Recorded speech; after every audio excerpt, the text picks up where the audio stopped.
Capital.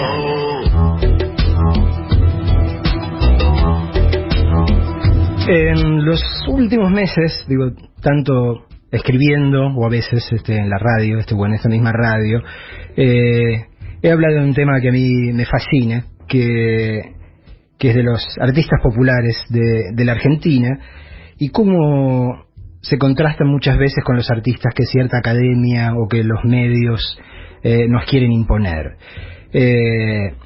Y cuando uno le presta un poco de atención y empieza a remover, a quitar la hojarasca de encima, se da cuenta de que algunos de los nombres más claramente rutilantes, y algunos incluso legendarios entre los artistas populares argentinos, vienen, por un lado, todos del campo popular, y por el otro lado, hacen gala de una excelencia en lo que hacen muy poco común. En general, la academia nos enchufa siempre a Borges, que es una maravilla, nadie lo va a negar, pero del lado de lo popular tenemos gente como Discépolo, tenemos gente como Héctor Oesterheld, tenemos gente como Leonardo Fabio, tenemos gente como el Indio Solari, que mezclan esta cosa, primero de una enorme empatía con la gente, generando siempre un público muy pero muy amplio, y al mismo tiempo tienen una excelencia en lo que hacen increíble, y a la vez suelen ser bestias muy particulares, muy raras y muy difíciles de clasificar, ¿no? Digo, decir que Discépolo era simplemente un letrista de tangos, un autor teatral, da la sensación de que uno lo está disminuyendo. Decir que Oesterheld era simplemente un guionista de historietas, ocurre lo mismo. Decir que Fabio era simplemente un cantante o un director de cine, uno le parece que lo está achicando. Y en general, en todas estas veces que yo he escrito sobre estas cuestiones o hablado de estas cuestiones a través de las redes, siempre hay una cantidad de gente que me dice: ¿y Dolina? Y claro, Dolina forma parte de esa lista de siempre incompleta, que yo a veces trato de insinuar, porque reúne un poco las mismas características, ¿no? Es un creador de una enorme empatía popular, forma parte claramente del campo popular, está claro de qué lado duerme, como le he escuchado decir más de una vez. Y por otro lado, es una bestia difícil de definir, ¿no? Digo, uno no sabe si decir escritor, o músico, o qué, porque Dolina es Dolina. Lo que hace Dolina son las cosas de Dolina. Así que con enorme placer, en esta tarde de Big Bang, puedo decir que estoy completando esa lista que vengo esbozando desde hace meses con uno de estos creadores clarísimos e inclasificables del campo popular, que es el señor Alejandro Dolina. Muchas gracias por venir, Alejandro. Un honor conocerte y charlar con vos por primera vez. Suponemos ambos que nos debemos haber cruzado en la redacción de La Urraca, de ediciones de La Urraca. Sí, es posible en los tiempos de humor, pero éramos tan jóvenes. Comentaba yo que no... al menos yo no tenía un espíritu de cuerpo que probablemente adquirí después con la memoria, ¿no? Al recordar la época de humor, uno se siente partícipe, en mi caso en una medida muy pequeña, de una especie de gesta, pero aquellos días para nosotros eran simplemente cruzarnos en pasillos, entregar notas y hacer algún comentario. Siempre escritas a máquina, ¿no? En esas escritas completamente... a máquina, sí, bajo presión. Sí, no era muy glamoroso. Alejandro, parte de lo que haces tiene un encanto que deriva de formas que pueden parecer anticuadas, de la comunicación o del arte, incluso lo que tiene que ver con el tango por un lado, lo que tiene que ver con cierta forma de hacer radio, cosas que podrían ser llamadas anacronismos, pero por ejemplo, ¿vos crees? Bueno, por ejemplo, ¿por qué podrían ser anticuadas? ¿Qué sería? Bueno, a eso voy, lo quería decir. ¿Vos crees en que algo es un anacronismo? Yo creo que sí, que hay cosas que son anacronismos, y creo también que hay cosas que son complejas y cosas que son elementales, y que están en lista. Yo tampoco creo en la lista del campo popular y de la academia. Creo que hay buenos escritores y malos escritores. Y creo, en el caso de la radio, que hay personas que tienen pensamientos complejos e interesantes y personas que miran, cada vez que se levantan, miran a ver cuál es la efeméride y entonces te hacen una entrevista porque es el día de la radio. Eso parece que es lo que se lleva. ¿Y qué sería lo anacrónico? Yo siempre me acuerdo de un chiste de Mafalda en particular, de una de las tiras de Mafalda, en la que Mafalda le pregunta a su papá: che, papá, en tu época se usaba tal cosa, y el padre se pone a reflexionar y dice: creo que sí, en mi época se usaba. ¿Qué querés que te diga?, le dice el padre. Y Mafalda le responde, dice: no, en realidad lo que quería que me dijeras que esta todavía es tu época, claro, pero ya veo que estás medio ñac, y le hacía así con el pulgar para abajo. Por eso te preguntaba por los anacronismos, digo, porque es una convención, ¿no? Digo, mientras una forma de comunicación o de expresión siga funcionando y siga llegando al corazón de la gente o ayudando a reflexionar a la gente, sigue siendo de este tiempo, ¿no? ¿Por qué sigue? Porque la opinión parece ser tuya también, ¿no? Cuando sigue parece una pertinacia mía. Claro. Y no una consecuencia natural del intercambio de pensamientos, el intercambio de elementos artísticos. Un tipo que toca el piano y otro que escucha es un intercambio no necesariamente que requiera pertinacia, sino simplemente que ocurre o no ocurre. Cualquiera que te haya leído, a simple leída, primera leída, se da cuenta de que hay un trabajo muy exquisito con la lengua, el don de la palabra, ¿dónde lo adquiriste? ¿Cómo lo adquiriste? ¿Alguien te lo transfirió? No sé tampoco si lo adquirí. En cualquier caso, pertenezco a una familia de docentes que estaban todo el tiempo jorobando, como se dicen las cosas, y tenían sobre los hijos una gran insistencia. Lo que yo creo que debo estar más o menos agradecido es en la presencia de los libros. En casa había muchos libros, desordenados libros, casi es imposible hablar de una biblioteca, porque eran libros que iban y venían, provenían de préstamos y devoluciones, andaban tirados por ahí, y mi madre, mi abuela, mi padre, mis tías, todos leían, y yo jugaba con los libros y supongo que en algún momento se me había ocurrido leerlos. Y eso significa que se amplían los horizontes. Eso solo significa. No es que uno por leer libros sea mejor.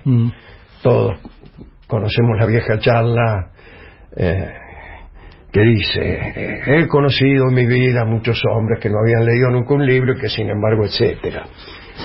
Habría que preguntarse si no hubieran sido todavía mejores si hubieran leído un libro. El mundo del libro evidentemente abre puertas, nos agranda los horizontes, y ahí puede ser que yo haya concebido la idea de hacer cosas relacionadas con la escritura, con el pensamiento, con la radio y eventualmente con la música, ¿no? El de la música era mi viejo, que cantaba muy, muy bien. ¿Es cierto que venís de una localidad que se llama Morse? Es como yo nací en Morse por condenado por casualidad, claro. A la comunicación, digo. Sí. Claro, parece, ¿no? Si los biógrafos esos que buscan indicios tempranos encontrarían en Morse, evidentemente, las razones de una vocación comunicacional. Alguien que tiene, como creo que tenés una relación amorosa con las palabras y con el lenguaje, digo, ¿cómo vivís o cómo malvivís esa sensación de la que resulta inescapable, digo, cuando uno se da cuenta de que las palabras parecen haber perdido todo valor o que son utilizadas a un significado lo contrario? Evidentemente, ¿no? Sí, eso es una gran decepción y produce mucho temor. Por ejemplo, el siguiente fenómeno. Antes de que ocurra algo, estamos calculando cómo será relatado. El ejemplo que se me ocurre son las elecciones. Las últimas elecciones paso, ¿no? Entonces calculamos. Bueno, no era solo cómo iba a salir la elección, sino cómo la iban a presentar una vez tenidos los resultados. Entonces calculábamos, bueno, si se produce una diferencia de 4 puntos, lo van a notar como un triunfo. Entonces no era una preocupación por los hechos verdaderamente, sino por las palabras que se iban a utilizar para el relato de esos hechos. A veces sucede que los hechos son tan fuertes y tan incontrastables que no hay palabras para disimularlos. Creímos cuando vimos la diferencia del 15%. La respuesta es que no, que aún para esa contundencia de los hechos hay también, si uno está suficientemente demente, palabras para referirlo. Pero en última instancia lo que sucede es una gran angustia. Cualquier cosa puede ser relatada de cualquier manera. Eso produce no solamente la angustia de no saber en qué mundo vivimos, sino el miedo a que aún nuestras más nobles los más nobles intentos puedan ser relatados si hay la suficiente mala fe y la suficiente destreza, como si fueran canalladas. Además vivimos en un mundo en el cual existen estas herramientas que ahora se llaman redes sociales, claro, y que le permiten ahora expresarse hasta el último hijo de vecino. Así es. Nosotros venimos de una tradición en la cual había que hacer una larga serie de cosas y tener un cierto grado de suerte para llegar a publicar algo, ¿no? Es cierto, claro, que el hecho publicar de que era casi un premio que te daba. Exacto. Anda a saber quién, ¿no? Y ahora que uno puede ver las opiniones de todo el mundo en tiempo real, digo, a mí a veces me da la sensación de que nos hemos sobrevalorado a nosotros mismos como especie, ¿no? Digo, porque uno tiene la evidencia así. ¿Cuánta gente tonta que hay y uno no se da cuenta de que tan fácilmente? Es un pensamiento, ¿no?, realmente interesante, porque durante muchos años soñábamos despiertos diciendo, bueno, ya llegará el día en que todas las voces sean oídas, en que todos, hasta los más humildes, puedan acceder al conocimiento general y entonces bla, bla, bla. Y llegó ese momento. Y lo que pasó es que se abrió una caja que estaba como la caja de Pandora, llena de calamidades. Y además, lo que acabas de decir, nos dimos cuenta de que quizá nos estábamos sobrevaluando, que el porcentaje de locos y de canallas y de malvados era mucho más alto de lo que nosotros creíamos. Hasta el punto de que las personas ecuánimes y bien intencionadas aparecían como una minoría, ¿no? Una minoría muy poco interesante por lo demás, porque hay también esa especie de morbosidad que tiene uno no ya como escritor de iniquidades, sino como consumidor de ellas. Nos interesa mucho más, cuando uno a golpe de vista examina el menú de los medios, nos interesa mucho más lo escandaloso que lo noble. Alejandro, no debe haber ninguno de nosotros que no haya puteado alguna vez contra los mosquitos, porque verdaderamente son bichos muy molestos, y aún así uno cuando razona piensa que deben tener alguna función en el equilibrio ecológico. Por algo están, por algo sobreviven y alguna función positiva deben cumplir. Todos maldecimos la estupidez de la que somos víctimas a diario, pero uno a veces se pregunta o se plantea si la estupidez no tendrá algún lugar en la economía del universo también, ¿no? Digo, ¿vos se te ocurre también algo? Eso es sobrevaluar al universo, quizá, pensando que tiene que ser algo razonable. Los datos que uno va recibiendo contribuyen a desengañarlo al respecto, ¿no? Uno cree, quizá ilusionado por las obras artísticas, que debe haber algo de simétrico en los destinos, y que así como el mosquito debe tener en la economía celeste alguna importancia, hasta los mínimos hechos que hacemos deben tener su explicación y en cualquier caso su contrapartida, su respuesta, su recompensa o su castigo. Y resulta que no, las cosas suelen ocurrir como parece creer Woody Allen, ¿no? De un modo desordenado y todavía más aterrador esa desorganización del mal es más aterradora que un mal organizado. Entonces el demonio pasó a ser algo de segundo orden al lado del caos de maldades a veces sin objeto. Estamos disfrutando en esta tarde de una conversación con Alejandro Dolina. Hacemos una mínima pausa musical y seguimos charlando con él.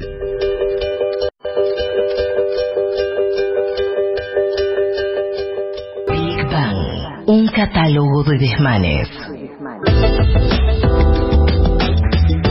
Seguimos charlando con Alejandro Dolina. Veníamos tratando de darle vuelta al fenómeno de la estupidez, ¿no? Y a ver si uno encontraba para consolarse, que más no sea una función para esto en la economía del universo, más allá de sufrir y hacer sufrir.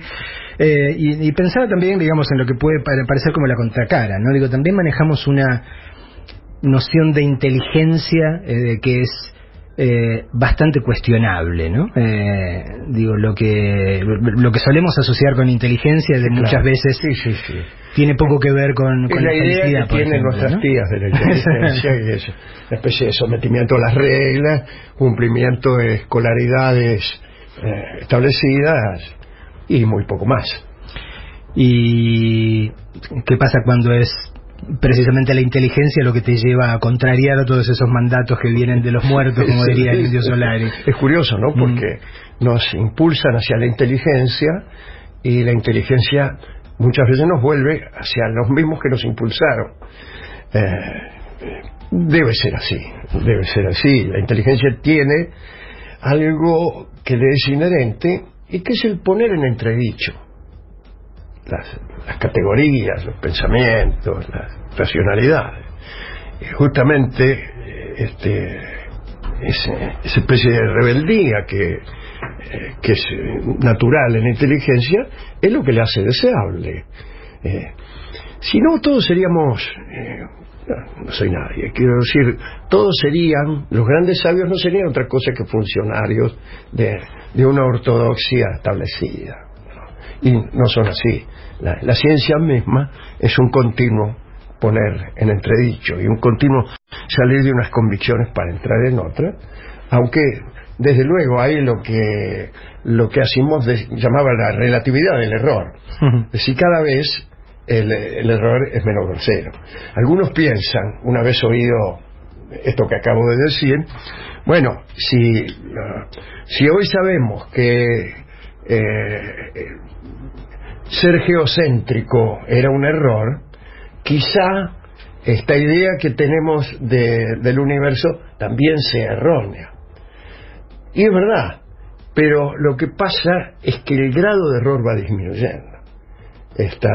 Debe estar más cerca de la verdad esta idea que tenemos del universo, con su Big Bang, con sus 13.000 millones de años, con su expansión, con lo que decía Hubble, bueno, todo eso por ahí es falso, pero no tan falso como la tierra plana de los asirios caldeos. Siguiendo con lo de la quiere decir que hay un camino en medio de toda esta especie de apología de la sinrazón o de temor a la sinrazón que hemos exhibido en los últimos minutos. Hay un camino que se va recorriendo. En algún lugar hay alguien que está pensando bien. Sin embargo, que con los tiempos que estamos viviendo, digo, si bien está claro que en todo caso, si el desarrollo histórico de nuestra especie obviamente tiene más bien la forma del filo de un serrucho, lo que estamos viviendo en los últimos años es una suerte de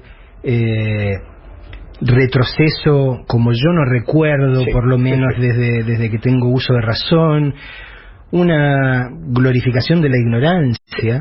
La ignorancia y la brutalidad se ha convertido en un derecho humano, y digamos que normalmente uno sabe que siempre damos 2 pasos para adelante, 1,5 para atrás o 1 para atrás, qué sé yo, pero sí, ahora en este caso 5. Creo que nos tocó un retroceso notable, de esos que se ven desde lejos. ¿Te das alguna explicación cuando te enfrentas con estas cosas? No, solamente puedo tener la misma sensación que vos, que amén de los progresos de la ciencia, incluso de la tecnología, nuestra vida de todos los días, nuestra forma de organizarnos, incluso nuestra forma de relacionarnos políticamente ha retrocedido y está retrocediendo. Y recordemos nosotros pensemos esto. Cuando uno habla de cambio en términos históricos, políticos, evidentemente se refiere al cambio en una dirección. Hay una dirección del cambio político, como hay una dirección del tiempo y hay una dirección de la termodinámica.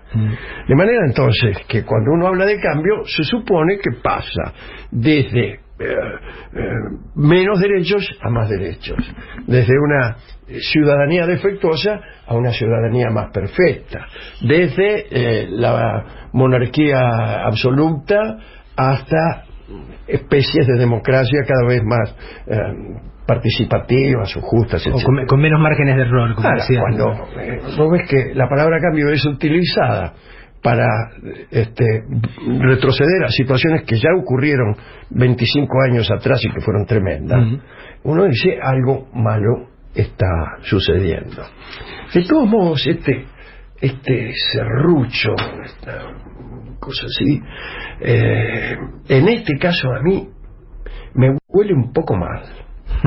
Me parece que no es tanto esa fractalidad casi casual de las costas noruegas, exacto, de esa costa noruega que es la historia, sino que acá se ve como que algo ha sucedido, que algo más fuerte que un simple serrucho ha sucedido en la historia y que quizá no lo estamos viendo con suficiente lucidez.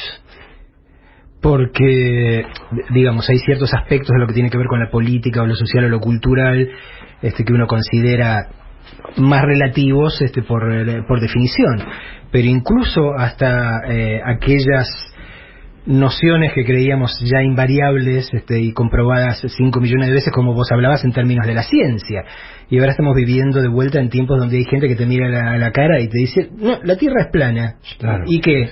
O el calentamiento global no existe. No existe.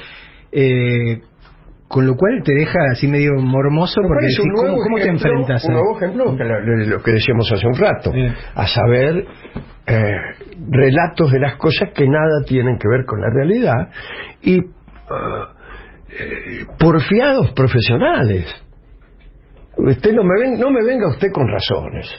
Para mí la Tierra es plana y ya está. Por eso, ¿no? Una suerte de revalorización de la opinión. Eso también asusta. Alguien me decía una vez, no sin cierta gracia, que él concebía el infierno principalmente como un lugar donde uno estaba sin razón alguna.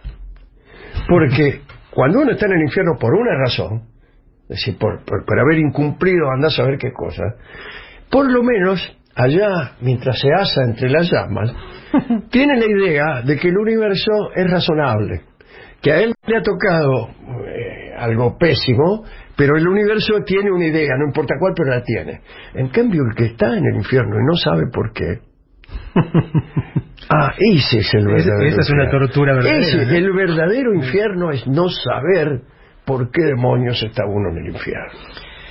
Vos decías recién que digamos estos tiempos de retrocesos en todas las áreas que parecemos estar viviendo te llamaban particularmente la atención con respecto a otros, digo, porque son muy muy rotundos y que te daba a preguntarte si no habrá otro tipo de designio que uno no está terminando de ver del todo claro, ¿no? Una palabra que te gusta mucho a vos usar, que te he escuchado varias veces, es la palabra fatalidad. Cuando decís esto, ¿estás pensando en algo así, digamos, en una fatalidad, en algo que tiene que ver con cómo está construido el universo, o estás pensando en un designio más bien económico-político? Estoy pensando en una mezcla de ambas cosas. Quizá los ires y venires económico-políticos conllevan una fatalidad que desconocemos como tal. Nos creemos que todo es casual, pero por ahí es fatal. Pero eso no lo sé. Pero se me estaba ocurriendo algo que es lo siguiente. Fíjate, entre tanto retrocesos de filofascistas en el poder, de cada vez menos derechos, inmigrantes que son rechazados con un muro, dejados morir en el mar. Entre toda esa porquería que va para atrás, hay algo que me parece que es lo único revolucionario de esta época, y que es digamos, la gesta de las mujeres. Eso me parece que sí va hacia adelante con todas las desprolijidades de las cosas que van hacia adelante. Sí, con todos los Robespierre, con todos los terrores que eso conlleva, pero va hacia adelante. Estamos charlando con Alejandro Dolina, escuchemos un poco más de música, tomamos un poco de agua y seguimos.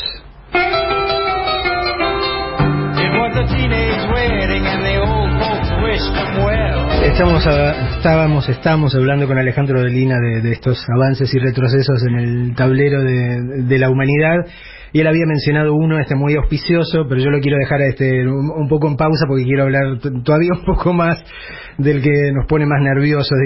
Te escuchaba y me acordaba de algo que le he leído al Indio Solari, escrito hace tiempo y repetido charlando con él, de que él decía, ya hace décadas, decía que daba la sensación de que el futuro va a ser para los psicópatas, ¿no? O sea, de que la única forma de sobrevivir en el futuro que parece avisorarse es ser un psicópata, es decir, ser alguien, o sea, que avanza en un monosentido, que no piensa nada más que en su propia compulsión y que todo lo demás. Eso debe producir alguna clase de eficacia, me parece a mí. Y qué sé yo, miramos, o sea, levantamos la cabeza y miramos. Acabamos de decir que una condición de la inteligencia era el poner en entredicho. El psicópata no tiene ese registro. No tiene ese registro y carece de empatía con ninguna otra cosa que no sea su propio deseo. Así que parece estar garantizado el éxito de la carrera de psicópata. Por eso, pues estamos viendo, uno levanta la cabeza y mira alrededor y está viendo mucho psicópata momentáneamente exitoso, ¿no? ¿Existe la posibilidad en estos tiempos, pregunto yo, de ese respeto que nos enseñaban a tener por el pensar de los demás? ¿En qué consiste realmente? Porque también lo quiero poner en entredicho. ¿Es un psicópata respetable? Y acá nos encontramos con algo, ¿no? Por un lado decimos, bueno, las viejas frases, daría mi vida, no pienso como usted, pero daría mi vida porque usted para que usted tuviera el derecho, etcétera, etcétera, de pensar como le vinieran ganas, no sé qué. Y otros dicen, yo respeto todos los pensamientos y todas las ideas son respetables. Yo debo confesar aquí mismo, hoy, que no. Hay cosas que no son respetables. Un tipo que es golpeador, violento, represor, racista, homofóbico y todo lo que vos quieras, no es respetable. Esa no es una manera de pensar que pueda ser respetada. Y entonces, ¿cómo es eso? ¿Cómo funciona? ¿Cómo funciona el asunto cuando el escenario político ya no es una discusión entre dos primos, incluso enfrentados por un matiz, sino que es una discusión, por ejemplo, entre un psicópata y una persona que está defendiendo la vida de otros que está en peligro? Esto tiene que ver con la grieta, tiene que ver con las buenas maneras políticas, que yo creo que a veces son una forma de renunciar. Y digo yo que soy un tipo con bastante buenas maneras, pero en un punto hay que ser un poco cruel o un poco áspero. Porque, bueno, vos hablabas hace un rato de que en principio, uno mira la historia en perspectiva y le da la sensación de que hemos ido avanzando en infinidad de cuestiones que tienen que ver, que creo yo una forma de medirlo es el desarrollo de la empatía, ¿no? Nosotros somos una especie que tiene esta característica medio rara, que somos capaces de empatizar con otros seres vivos. Eso es clarísimo. Y en general es una manera, ¿ves? De entender mejor nuestro lugar en el mundo, que en términos tan estrictamente económicos como decir liberalismo o intervencionismo. Digo, porque a veces pienso, que vos mencionabas lo de la grieta también, que aquí hay una grieta, pero que ya no es una grieta simplemente política, sino es una grieta que tiene que ver con dos modos de concebir la existencia y concebir el sentido de la especie humana. Están los que creemos que hemos desarrollado ciertas maneras civilizadas porque hemos aprendido a sentir empatía por cada vez más gente, no solo nuestra familia, sino los del pueblo, sino los del país, los de nuestra raza, con las otras razas, con la gente que habla otros idiomas, con la gente que tiene otras costumbres. En general, en teoría podríamos decir que cuanto más empáticos nos hemos puesto, tendríamos a ser mejor gente. Pero lo que ahora se está defendiendo es: la empatía es una carga y lo único que me importa es lo que yo quiero, lo único que quiero es irme a Punta del Este. Otra paradoja.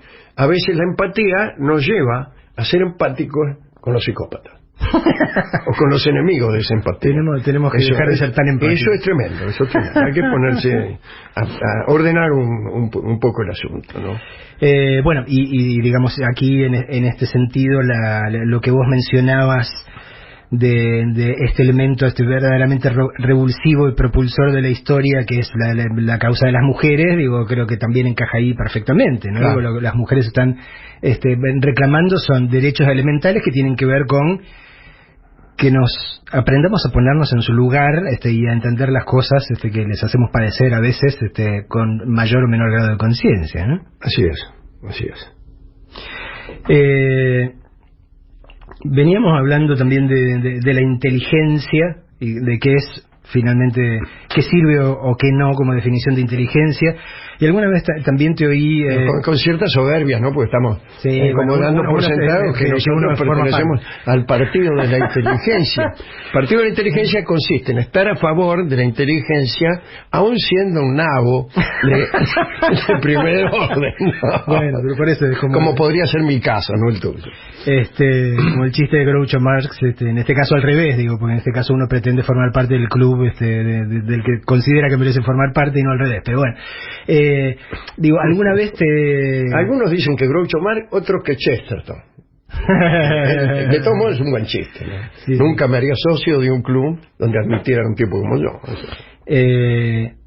Alguna vez te escuché definirte casi como disculpándote como un diletante, como un eterno aficionado, como si esto fuese malo, en principio, cuando yo no lo veo necesariamente de esa manera, ¿no? Más bien tiendo a pensar que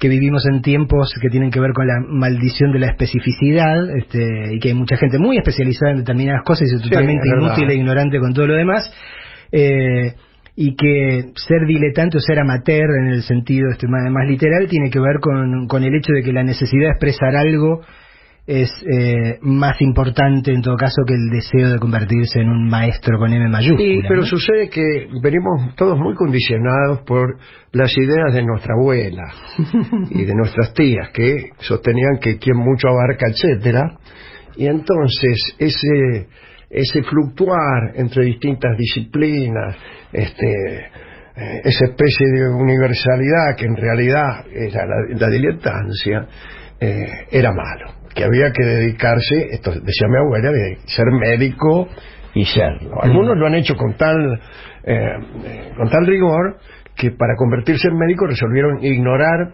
prolijamente todas las otras áreas del conocimiento. Pero empezando por la caligrafía, sí, ¿no? Claro, por ejemplo.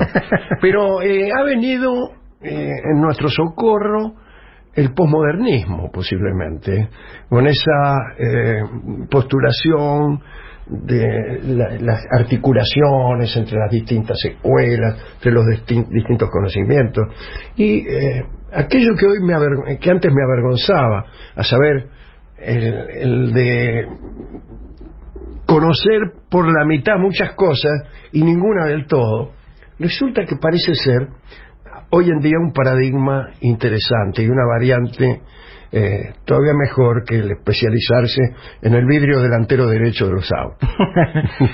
Digo, porque a veces hasta me genera preocupación, digo, el día que haya un pulso electromagnético y todos estos aparatitos se apaguen, o no tengamos más flujo eléctrico, qué sé yo, la humanidad se va a haber convertido en una manga de bestias que no sabe ni cómo cambiar un cuerito, básicamente. Claro. Y es donde ahí, digo, es maravilloso saber mucho y especializarse en alguna dimensión del saber, pero algo de aquella fantasía o de aquella aspiración del hombre renacentista, claro, el hombre universal.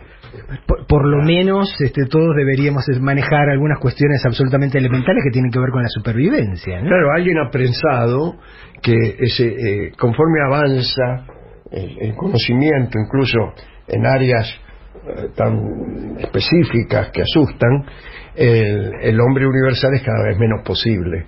Y entonces el territorio de nuestra ignorancia va creciendo. Cada día hay más cosas que aparecen, crecen, se desarrollan, que no sabemos. Y que no sabemos, ¿no? Por ahí entonces, como decís vos, el día en que esta interactuación de la humanidad se interrumpa, seremos seres muy desamparados. Hagamos un paréntesis, escuchemos a Iggy Pop haciendo Last for Life.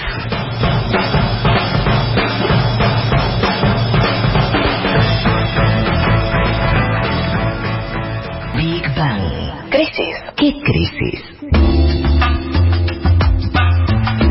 Seguimos charlando con Alejandro Dolina y... ahora me he acordado que arrancamos hablando de anacronismos o cosas que pueden o no parecer anacrónicas, y si es que existe algo que pueda ser llamado anacronismo.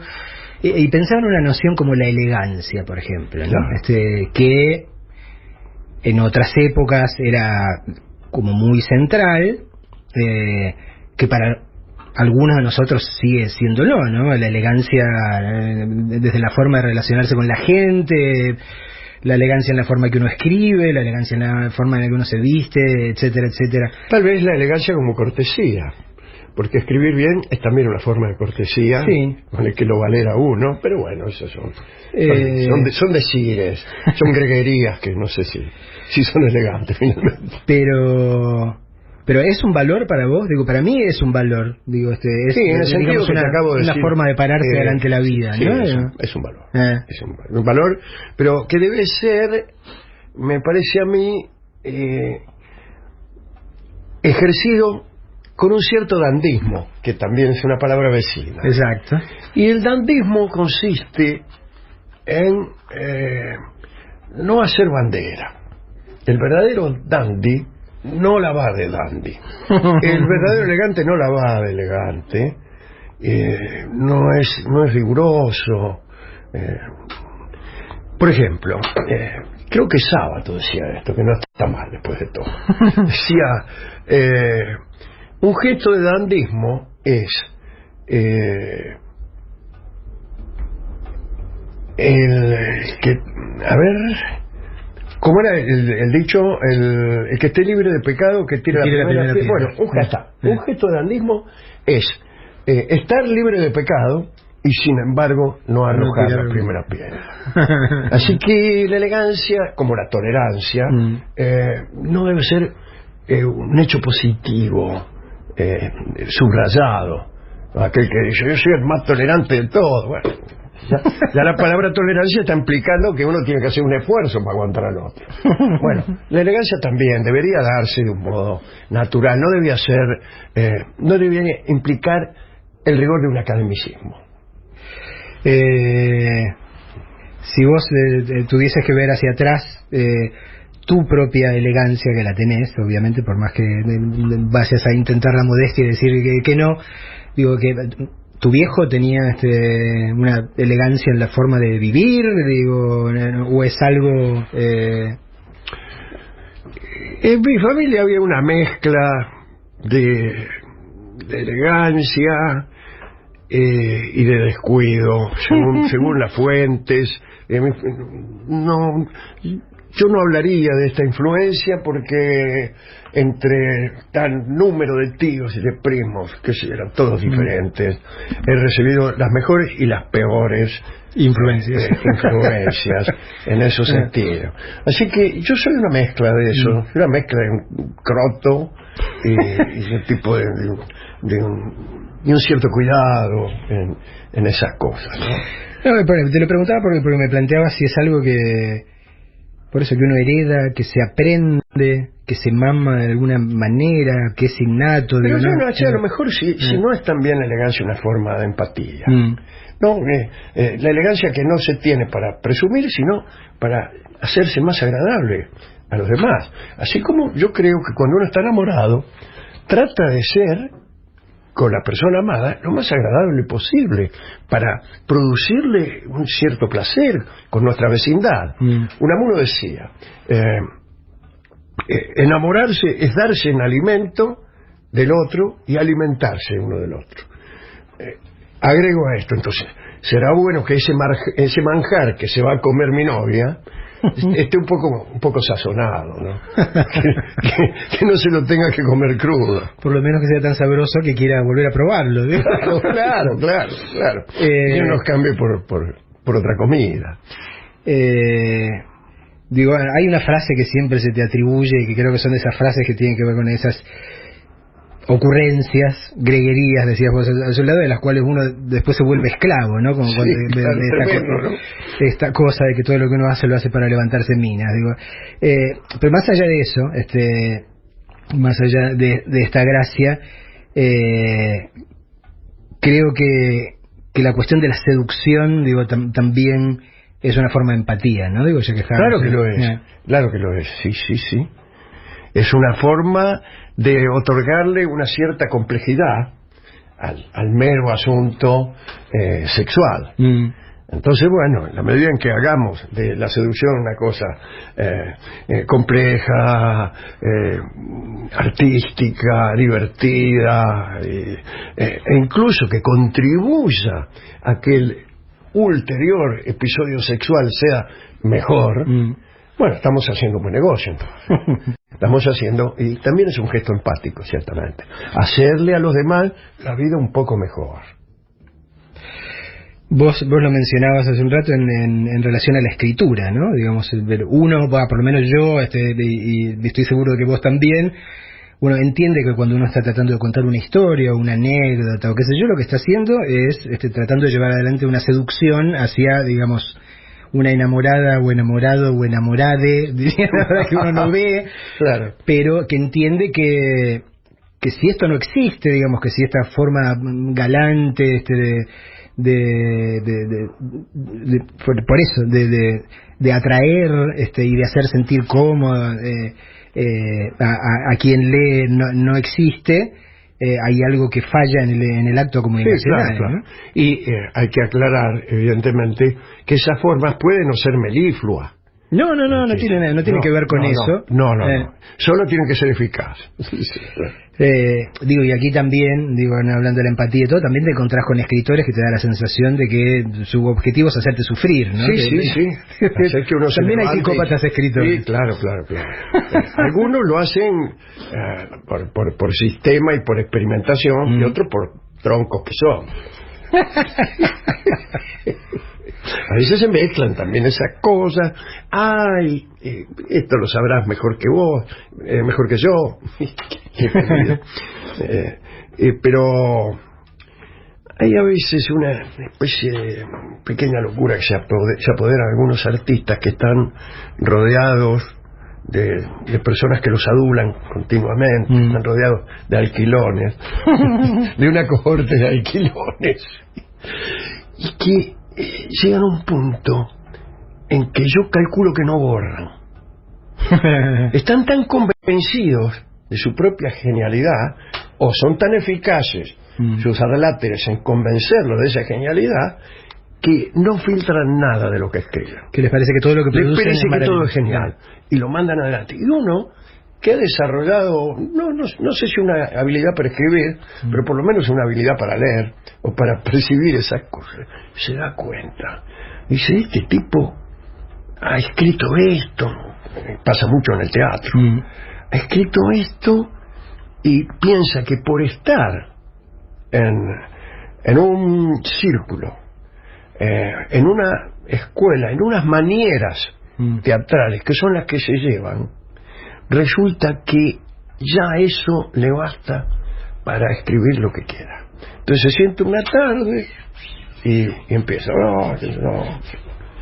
y todos vamos ahí, lo aplaudimos, porque ya se sabe lo genial que es. Vamos, diría Borges, con un previo fervor.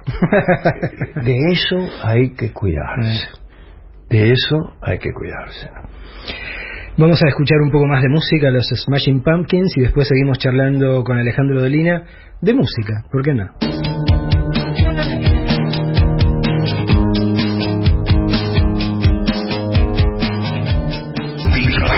Big Bang, la contrarrevolución de la alegría. Seguimos en Big Bang charlando con Alejandro Dolina. Hablábamos de la seducción, hablábamos de la seducción de las palabras, y la música, ¿cómo juega acá? ¿Cómo te sedujo a vos, en todo caso, la música originalmente? Empecemos por ahí, va. Es posiblemente mi primera seducción. Sí. Anterior incluso a la del... Porque es previa a la palabra, en ese sentido, claro. ¿no? Claro. Sí. Yo suelo contar una pequeña historia, que es la siguiente. En casa escuchaba mucha música, de distinta procedencia. Pero éramos esclavos de la radio y del disco. Claro. No, era muy chiquito, tenía, ponerle 4 años. Y apareció un alumno de mi vieja y en casa había un piano que nadie tocaba. Apareció un alumno de mi vieja que tocaba bastante bien, me pareció a mí. Y tocó, se puso a tocar el piano, tocaba un vals, lágrimas y sonrisas. Y yo era el primer músico que escuchaba ahí, en vivo, al lado. Lo demás eran discos, era la radio. Y me produjo una fascinación enorme. Yo le pedí inmediatamente que siguiera tocando, y el tipo nada, se fue. Y ahí apareció mi vinculación con la música. Después mis padres, que eran también personas un poco incongruentes a veces, o tal vez la época lo era. Entonces me mandaron a estudiar el piano, y después no me gustó y me puse con el acordeón, y después no me gustó y empecé a tocar la armónica, después toqué la guitarra. ¿Y qué pasó? Y al final resulta que conocía un poquito de todos los instrumentos, y pasó el tiempo, otros tipos me enseñaron armonía, otros tipos me enseñaron algunas cosas de la composición, y resulta que yo estaba anotado en todas y me quedé sin instrumento.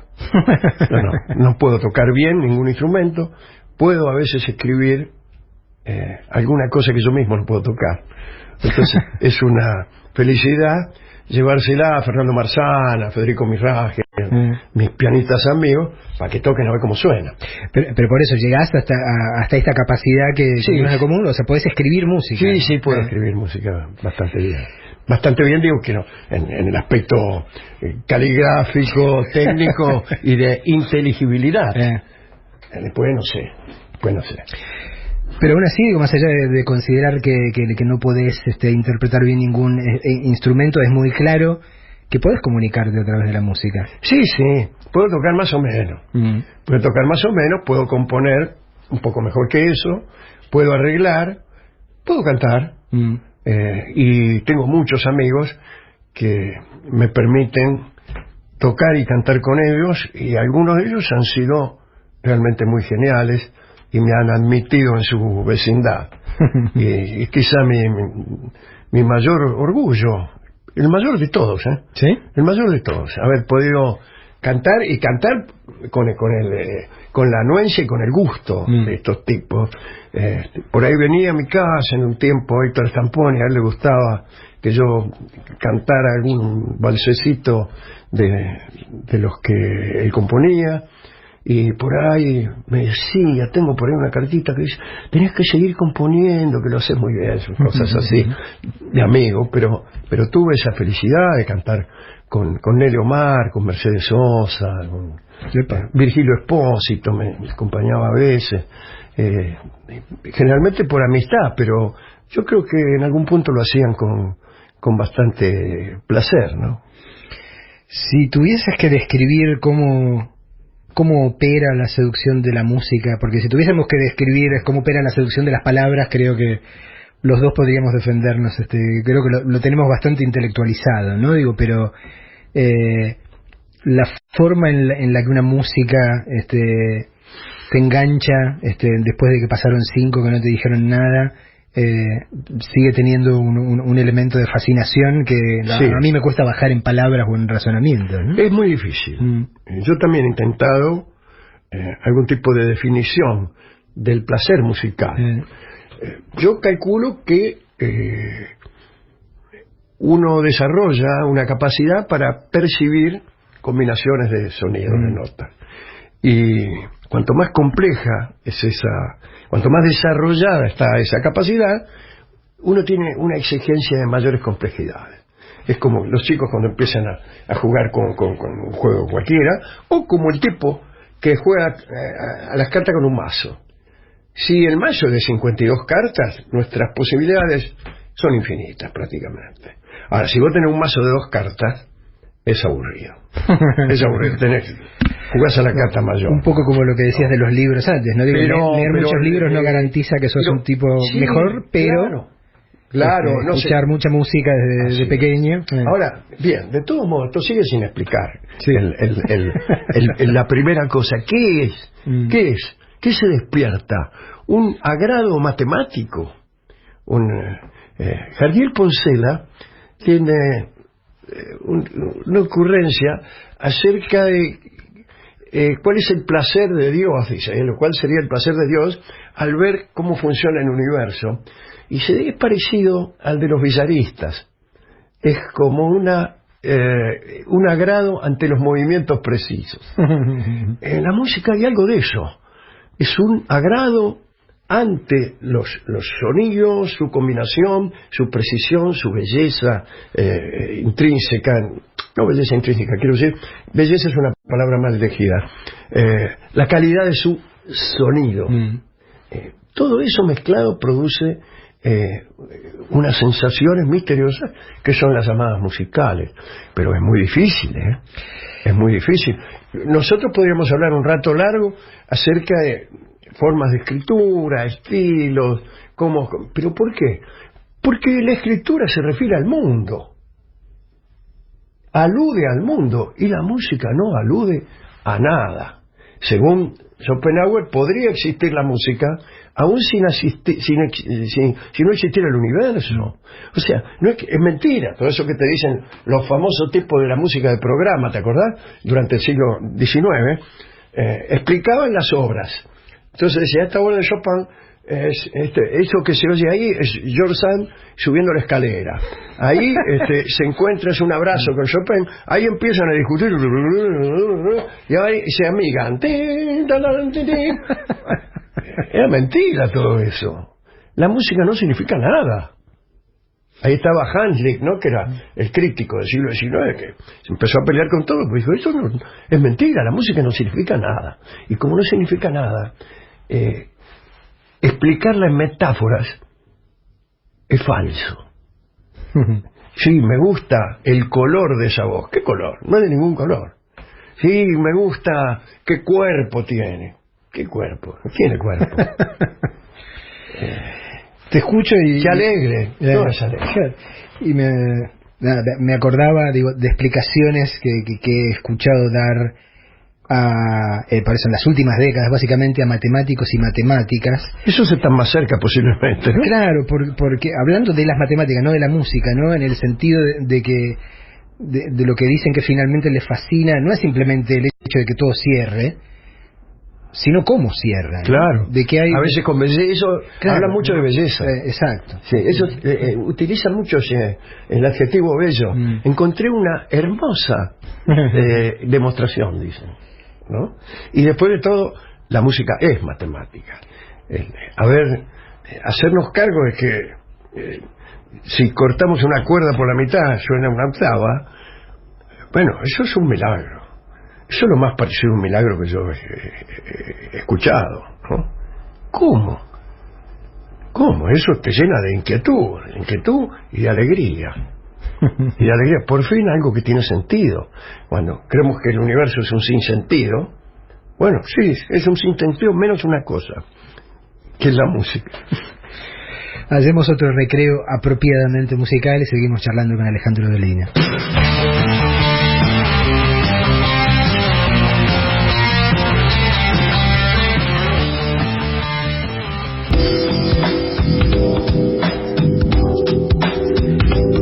Seguimos charlando con Alejandro Dolina. Digo, no sé si te lo planteaste alguna vez, ¿no? Digo, yo tengo a veces esa fantasía de tratar de imaginar qué clase de criatura es este país en el que nos tocó vivir, o sea, qué clase de criatura es la Argentina, ¿no? Creo tener claro que es una criatura bastante particular, en el concierto de las demás naciones, sí, digo, claro, sí. que tiene algunas características que no encuentro en otras partes. ¿Cómo podrías imaginártela? ¿Qué clase de criatura es? O sea, ¿va para lo monstruoso? ¿Va para lo que mezcla lo encantador y lo monstruoso como una sirena? ¿Va para el lado de la quimera? Es difícil dar una respuesta que no sea evasiva. Que por otra parte son las únicas respuestas que puedo dar.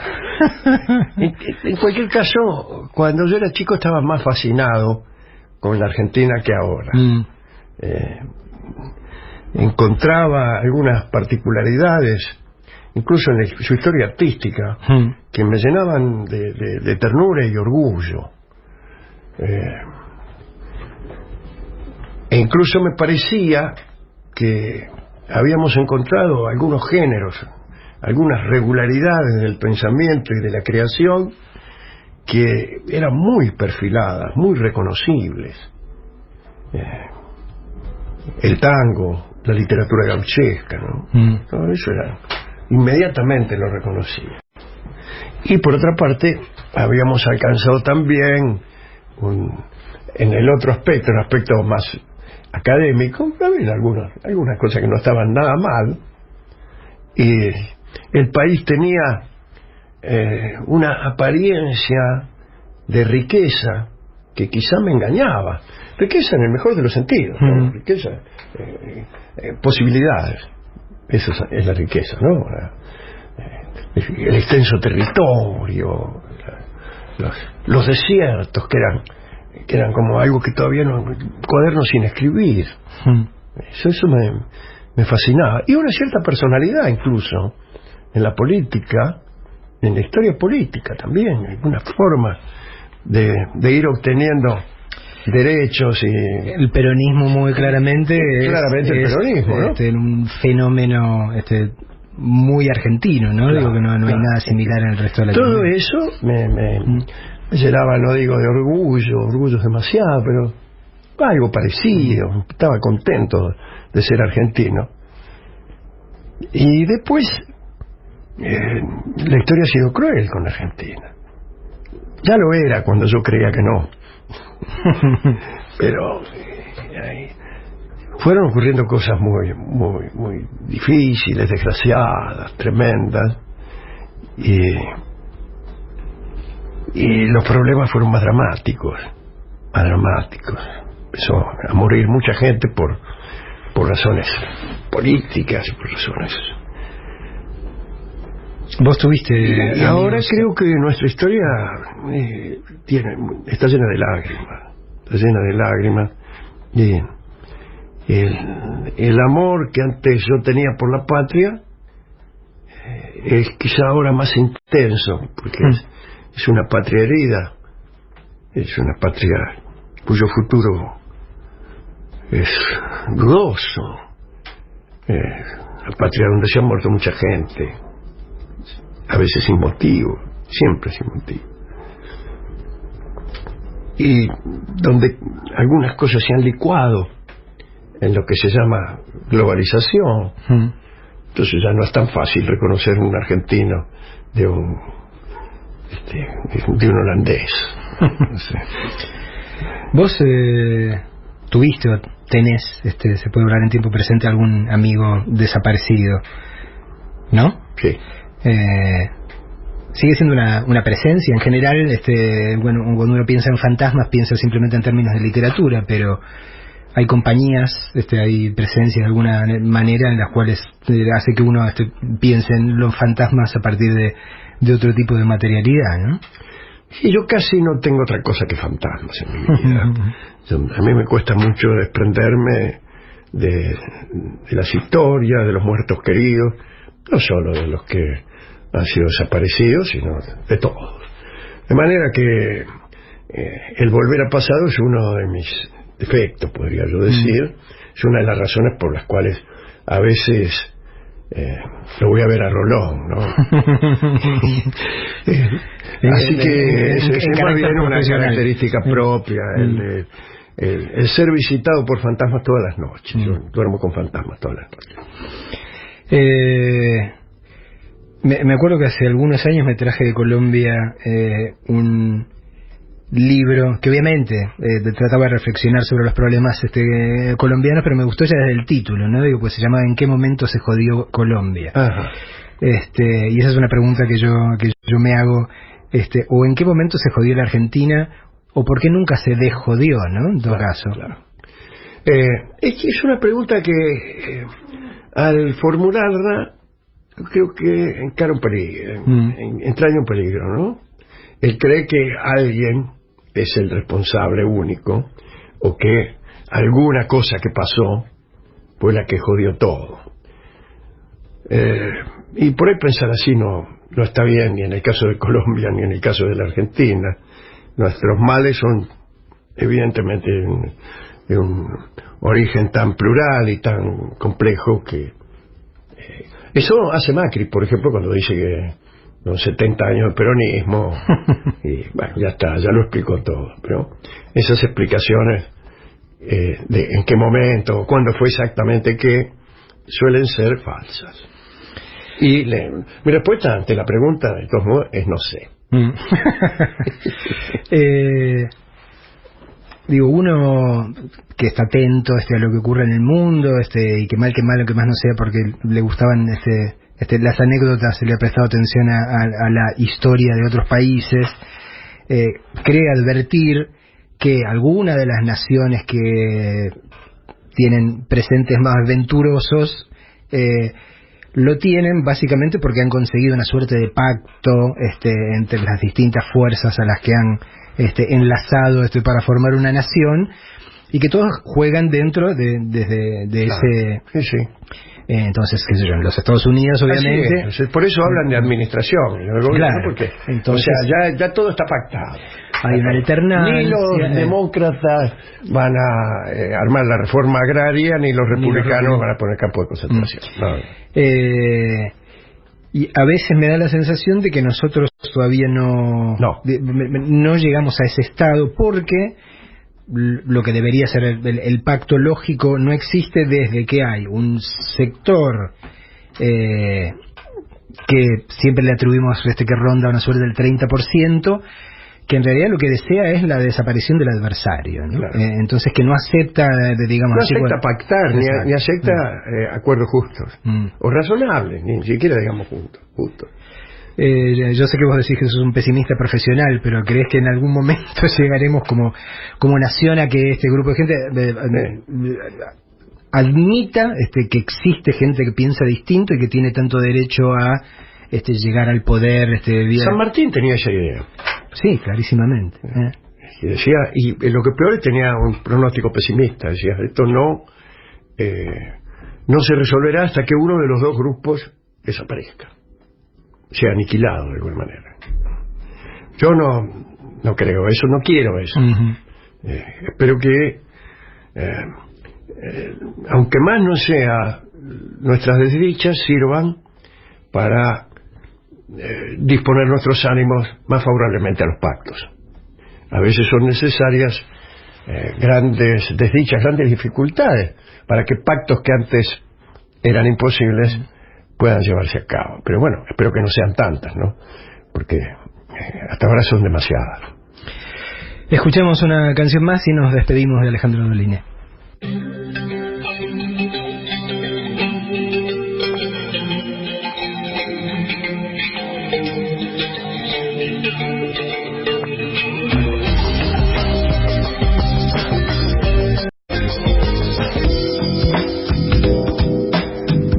Estuvimos charlando largo rato con Alejandro Dolina, dejándonos llevar por la conversación.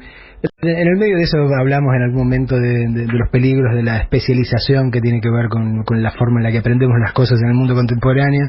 Y ahora pensaba en este aparatito que es el GPS, ¿no? Este aparatito tan útil, pero del que nos volvemos tan dependientes que ahora nadie sabe cómo llegar a ningún lado si no tiene eso, ¿no? Entonces pensaba, digo, qué bicho raro que somos, que de repente somos capaces de inventar estos aparatitos para llegar a lugares con absoluta precisión, y al mismo tiempo formamos parte de una especie cuyo destino está más nublado que nunca, ¿no? Sí, sí. El mismo aparatito además contribuye, según dicen algunos, a despojarnos de nuestra capacidad de orientación.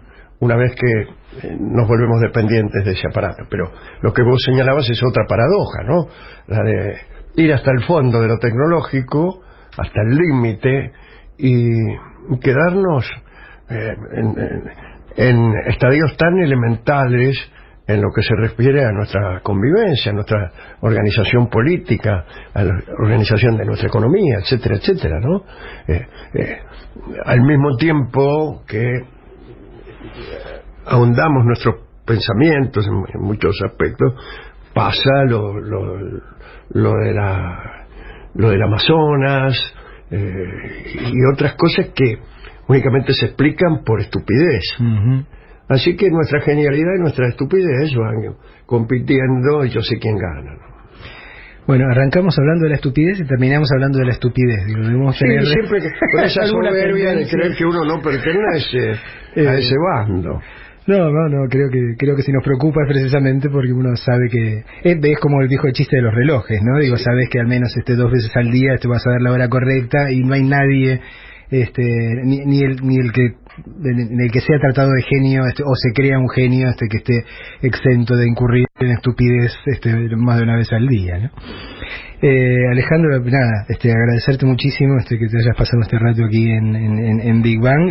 Un honor para mí, después de tantos años, poder haberme sentado a charlar con vos, después de simplemente verte o oírte charlar con otros, así que nada, muchísimas gracias.